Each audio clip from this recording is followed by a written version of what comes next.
And joining us to delve into this week's developments at the Munich Security Conference, we're joined by Ulrich Bruckner. He's a professor of European Studies at Stanford University in Berlin. Great to have you on the show. Today's focus heavily was on Russia's war in Ukraine, whether Ukraine's problems are fixable and if the West has the political will to act. Zelensky also told the world leaders not to fear Vladimir Putin's defeat. What does he mean by this? Is the West scared of what Russia might do if it fails? Well, if we only look at the numbers, Russia's economy turned into a war economy in which Vladimir Putin throws in 40% of the wealth of the country. But when we look at the Europeans, what they have provided as financial support and military support to Ukraine adds up to something like 0.4%.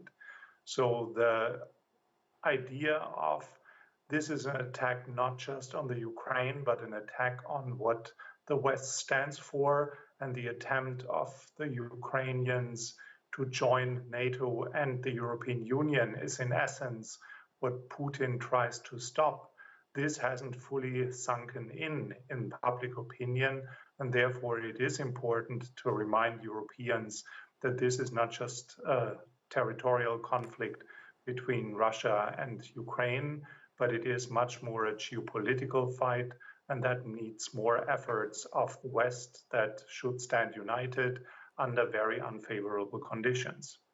And of course, you know, the Ukraine has had a lot of support from the US. Zelensky and the US Vice President Kamala Harris advocated passage of a $60 billion aid package, but Republican opponents argue that the package stuck in Congress right now wouldn't fundamentally change the reality on the ground. How fundamental is the US role in defeating Russia, do you think? Well, the US is certainly not replaceable. If it continues to be what it is right now, that there is a package that everyone in theory is willing to agree on, but for domestic reasons, we are like staring at what's happening in November in the United States and who's going to be the next American president. This dominates every decision, and Trump simply doesn't want to see Biden being able to govern, and therefore he and his supporters block everything. This is something the Europeans cannot compensate. And the situation is much worse than it appeared a year ago at the Munich Security Conference, where a lot of optimists believe that Ukraine is about to win. This is no longer the general perspective. And this is partly what these security conferences are for, not to learn new facts, but to hear how everyone is talking about reality. To Gaza now, world leaders, including the US president, are pressing upon Netanyahu to not invade or take his operation into Rafah.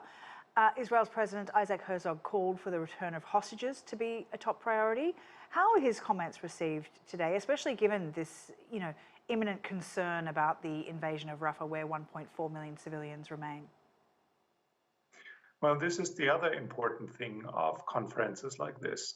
In times in which the regular United Nations or global governance institutions are as dysfunctional as they appear, ad hoc meetings can be not as good as a functioning global order system, but at least a second best solution to increase collective pressure on anyone who breaks international rules and acts against humanity.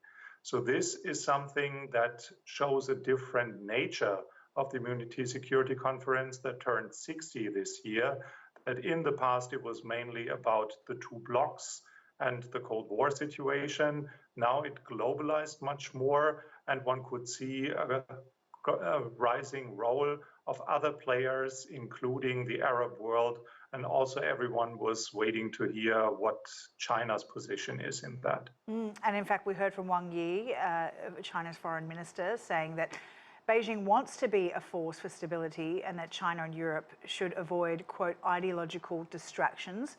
What did he mean by that? What ideologies is he referring to, and how does it play into the concerns around security with the war in Ukraine and in Gaza? Well, he even went as far as specifically claiming that China is supporting a Palestinian state. and with a growing alliance in the world to put pressure on Israel, as it would be possible to put pressure on Russia to stop the war in Ukraine, it would be possible to end the killing. So in that respect, a lot of talks happened behind the scene, which I think in this particular Munich conference, we saw more positive attempts and developments than actually learning something from the speeches that have been publicly given. Okay, we'll have to leave it there. I really appreciate your comments today. Ulrich Bruckner, there, European Studies at Stanford University in Berlin.